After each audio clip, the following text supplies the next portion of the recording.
আমাদের ব্যাংকে অনেক নোটিশ এসছে, দুটো এসে গেছে, আর একটা আসলে আমাদের বাড়ি থেকে বেরিয়ে যেতে হবে।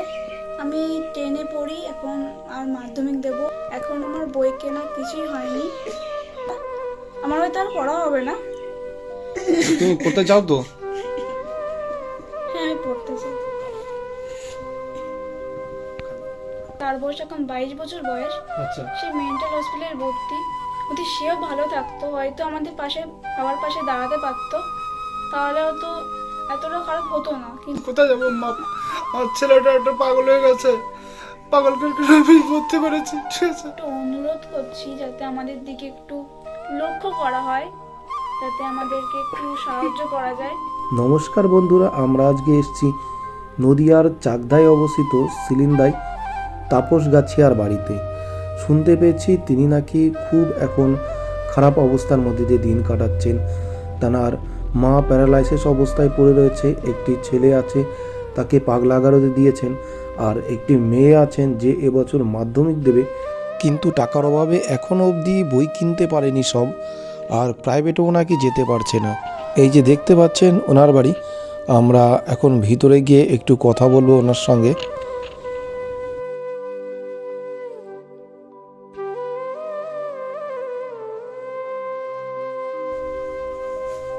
ভালো আছেন? আছি বাবা, মোটামুটি একটু আছি। আপনি ভালো আছেন? না বাবা,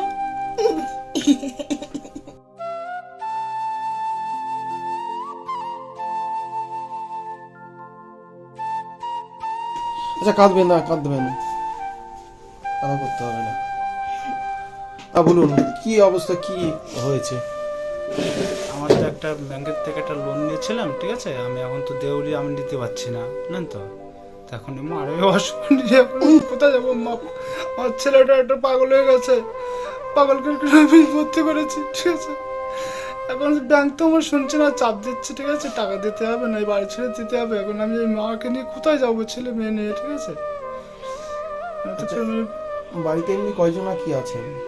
বাড়িতে আছি এমনি 4 জন আপাতত। আমাদের 4 জন 4 জন আছে। আপনি, মা আর ছেলে তো বললেন ছেলে পাগলাগারদে দেওয়া হ্যাঁ। হয়েছে। তা কত টাকা কি লোন নেওয়া হয়েছিল? আমার 3 লক্ষ টাকা লোন নেওয়া ছিল। আমি এখন তো ধরুন ব্যাংক তো চাপ দিচ্ছে, আমি এখন দিতে পারছি না। আমার মার এই শরীর খারাপ, মা প্যারালাইসিস হয়ে গেছে। ছেলে একটা পাগল, ছেলেকে পাগলখানা দিয়েছি, ঠিক আছে? ওখানেও কিছু টাকা দিতে হয়। হ্যাঁ, তা আমি এখন মাকে ফেলে কোথাও কাজে যেতে পারছি না। আমি কোথায় যাবো বললেন তো? ব্যাংক তো থেকে বাড়ি ছেড়ে দিতে হবে, ঠিক আছে? চাপ দিচ্ছে, এটাই নোটিশ ব্যাংকের এসছে। থেকে লোন নিয়েছেন, ব্যাংক তো আর ছাড়বে না, ব্যাংকের ব্যাংক টাকা তো ছাড়বে না, শোধ আমাকে তো করতেই একটু হবে। শোধ করতে হবে। আমি কতদিন কি চালিয়েছেন ওটা? আমি 1.5 বছর মতো চালিয়েছি, ঠিক আছে? আমি আর এখন টানতে পারছি না। আমি ওদের বলেছিলাম যে আমাকে যে সময় দেন, ওরা সময় দেবে না এখনো। এখনো ছেড়ে দিচ্ছে, নোটিশ দিচ্ছে, নোটিশ এসছে, এখন বাড়ি ছেড়ে দিতে হবে। এখন আমি কোথায় যাব? আপনার একটু আমাকে সাহায্য করুন, আমি তো খুব দেউলিয়া পড়ে আছি। এখন আমার মেয়ে আছে, মেয়েকে 10-এ পড়ে, মেয়ের মাধ্যমিক পরীক্ষা দেবে, তা মেয়েকে আমি সেই পড়াতে পারছি না, বই কিনতে পারছি না, ঠিক আছে? 2-3টে বই কেনা আছে, আর বাদ বাকি বই কিনতে পারিনি। আমি কী করে পড়াবো হচ্ছে মেয়েকে? আমি এখন, মেয়ে তো পড়াশোনা খুব ভালো, এদিকে মার এই অবস্থা, আমি কোন থেকে আমি যাবো? আমি সামলাতে পারছি না কিচ্ছু। বুঝতে পারছি, এই অবস্থায় তো এখন মেয়েকে পড়ানো অসুবিধা হয়ে যাচ্ছে আপনার ক্ষেত্রে। আমি কাজে যেতে পারছি না, খুব মানে মাকে মানে দেখতে পাচ্ছে, এদিকে ওষুধ ফষুধ কিনতে পারছি না একটু পয়সার জন্য। একটু ভালো আছে, সামান্য। মানে আগে খারাপ অবস্থা বেশি আগে ছিল। খুব খারাপ ছিল। আচ্ছা, মানে এত ডাক্তার ফাক্তার দেখিয়েছেন, এতগুলো টাকা খরচ করলেন, তারপরে কোনো লাভ হয়নি বলে? তারপর লাভ হয়নি কোনো, অনেক ডাক্তার দেখেছি, ডাক্তার 3-4টে ডাক্তার দেখানো হয়ে গেছে। হসপিটালে নিতে পারিনি টাকার জন্য। মেয়েটাকে পড়াতে পারছি না, মেয়েটা পড়তে চাচ্ছে, মেয়েটা খুব ইচ্ছা। আমি কিন্তু এখন তো খুব অবস্থা খারাপ, মাকে দেখবো না মেয়েকে পড়াবো, কোন দিকে যাবো? আমি ছেলেটা মেন্টাল হসপিটালে ভর্তি আছে। না, আমি এখন কাজে যেতে মেয়ের পারছি পড়াশোনা না। কেমন? ভালো, মানে মেয়ে পড়াশোনায় মানে মেয়ের পড়াশোনা ভালো, মেয়ে পড়তে চাচ্ছে, মেয়েকে পড়াতে পারছি না, পয়সার জন্য বই কিনতে পারছি না। বোন কেমন আছো?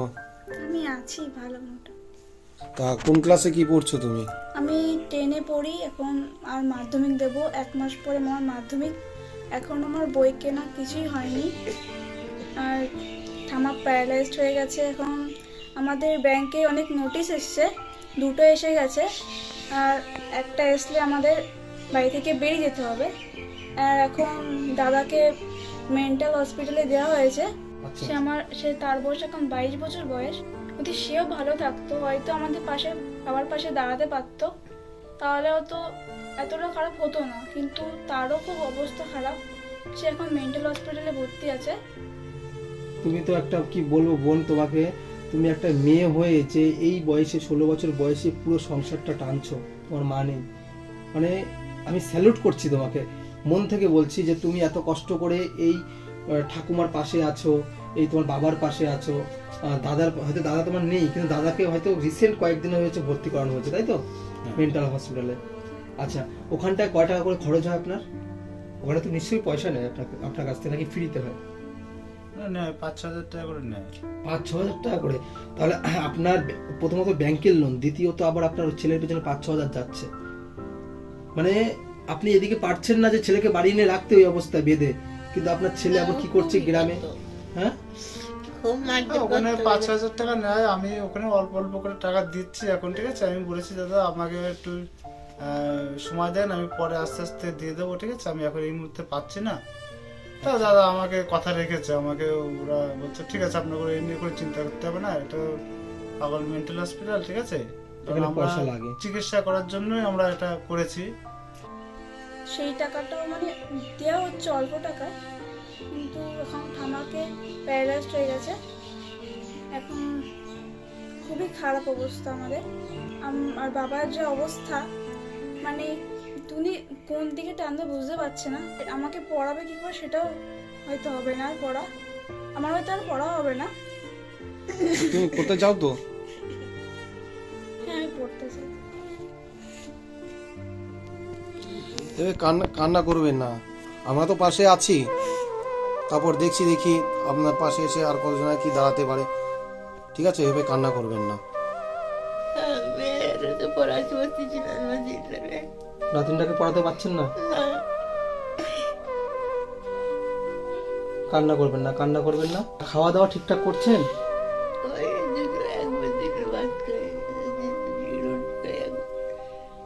কি বলবো, মানে কতটা ঠিক আছে বোন, আমরা দেখি কতদূর কি করা যায়। হ্যাঁ, আর তুমি পড়াশোনাটা কিন্তু চালিয়ে যাওয়ার চেষ্টা করো, ঠিক আছে? আর তুমি মন দিয়ে পড়াশোনা করো, এই বাইরের চিন্তা বাদ দাও। ঠাকুমাকে তোমার বাবা দেখবে। তুমি তো রান্না বান্না বাড়ি সব করছো, যেগুলো করছো। একটু অনুরোধ করছি যাতে আমাদের দিকে একটু লক্ষ্য করা হয়, যাতে আমাদেরকে একটু সাহায্য করা যায়। সবাইকে এই অনুরোধটা আমি করছি। আচ্ছা ঠিক আছে, অবশ্যই সবাই সাহায্য করবে আর সবাই তোমাদের পাশে দাঁড়াবে। হয়তো তোমার বাবা লোন নিয়েছে, হয়তো আজকে তোমার ঠাকুমার দিকে তাকিয়ে বা তোমার দাদার দিকে তাকিয়ে, কিন্তু আজকে সেটা যখন পরিশোধ করতে পারছে না। তোমাদের তো মাঠে জায়গা জমি কিছু আছে আপনার? না, জায়গা জমি নেই মাঠে, শুধু এই বাড়ির জায়গায়? বাড়ির জায়গা। আর কি বলবো, মানে এটা কোনোভাবেই সম্ভব না আপনার পরিশোধ করা। না, চিকিৎসা করা হয় বা নেশামুক্ত কেন্দ্র যেগুলো বলে, মেন্টালি প্রবলেম যাদের আছে, যাদের চিকিৎসা করা যদি এরকম ফ্রি কোথাও হয়, তাহলে অবশ্যই আমাকে কমেন্ট বক্সে জানাবেন এবং আমার সাথে কন্ট্যাক্ট করবেন। আমি কন্ট্যাক্ট নাম্বার দিয়ে দেবো। আর আপনাদের কি ব্যাংক ডিটেলস আছে কিছু? ব্যাংকের বই আছে আপনার? ব্যাংকের বই আছে। আচ্ছা ঠিক আছে, আমি আপনার ব্যাংকের ডিটেলস আমাদের ব্যাংকের বই সব বন্ধ হয়ে গেছে, ঠিক আছে, আমার এখন মার ব্যাংকের বইটাই চালু আছে। মানে ঠাম্মার ব্যাংকের বইটা চালু আছে। আপনার নাম কি ঠাকুমা? আপনার মায়ের নাম কি? মা তো বলতে পারবে না। মার নাম হচ্ছে শিকারানী গাছি। শিকারানী গাছি, ওই নামে ব্যাংক অ্যাকাউন্ট আছে, তাই তো? ব্যাংকের অ্যাকাউন্ট আছে। তো যাই হোক, আপনারা যারা যারা ভিডিও দেখছেন সবাইকে বলবো ওনার ব্যাংক ডিটেলস আমি ডেসক্রিপশন বক্সে দিয়ে দেবো। আপনারা যে যার সামর্থ্য অনুযায়ী ওনাদের একটু পাশে দাঁড়াবেন। আমি হাত জোর করে রিকোয়েস্ট করছি, এই ফ্যামিলিটা আজকে যেই পরিস্থিতির মধ্যে মানে যাচ্ছে মানে আছে, আমাদের সাহায্যের খুবই প্রয়োজন এই দাদার, এই কাকার। তো আপনারা সবাই একটু একটু করে সাহায্য করবেন, তাহলে যদি উনি অন্তত এই ঘর থেকে বেরিয়ে অন্তত একটা ভাড়া বাড়িতে গিয়ে ওনার মাকে নিয়ে থাকতে পারে। আর আপনাদের যদি এই বোনটার পাশে দাঁড়াতে চান বা কেউ যদি মনে করেন যে ওর পড়াশোনার কিছু দায়িত্ব নেবেন, কিছু বই খাতার দায়িত্ব নেবেন, আমার পাশাপাশি যদি আপনি আমার সাথে দাঁড়াতে চান, তাহলে অবশ্যই আমার সাথে কন্ট্যাক্ট করবেন। আমরা সবাই মিলে চাইবো যাতে এই ফ্যামিলিটা আবার উঠে দাঁড়াতে পারে, যাতে ভালোভাবে বাঁচতে পারে। চিন্তা করবেন না, আমি আসছি আজকে, নেক্সট টাইম আমি আবার আসবো কয়েকদিনের মধ্যে। দেখুন আজকে তো আমি সেইভাবে কেমন কিছু নিয়ে আসিনি, তো আপনাদের অল্প কিছু আমি সাহায্য করছি না, আপনার পাশে একটু দাঁড়ানোর চেষ্টা করছি, ঠিক আছে? তো তো এটা নিয়ে কিছু কেনাকাটা একটু করে নেবেন, আর কেনাকাটা পারলে হয়তো সেইভাবে ইয়ে হবে না। শুনলাম নাকি মাইনের জন্য পড়াতে পারছেন না, মাইনেও দিতে পারছেন না। পরে আমি দেখি আর কতদূর কি করা যায়। বন্ধু তুমি এটা রাখো, হ্যাঁ, কিছু খেয়ে তুমি আর একদম চিন্তা করবে না। দেখি আমরা তো আছি, তোমাকে কতদূর কি তোমার পাশে দাঁড়ানো যায় আমরা চেষ্টা করবো। আর পড়াশোনাটা কিন্তু চালিয়ে যাও, আপনাকে সাহায্য করা যায় কতটা। আর যেসব ভিউয়ার্সরা দেখছে তারাও অবশ্যই আপনার পাশে এসে দাঁড়ানোর চেষ্টা করবে। তো বন্ধুরা, আপনারা যারা দেখছেন তো একটু এই দাদার পাশে এসে দাঁড়ানোর চেষ্টা করুন। আর এই বোনটা কিন্তু টাকার অভাবে পড়তে পারছে না, এবং কিন্তু প্রাইভেটেরও মাইনে দিতে পারছে না বলে কিন্তু প্রাইভেটেও যাচ্ছে না, এবং বইও কিন্তু কেনা হয়নি। এই প্রাইভেট কিন্তু বন্ধ হয়ে গেছে। কতদিন বন্ধ করে দিয়েছে?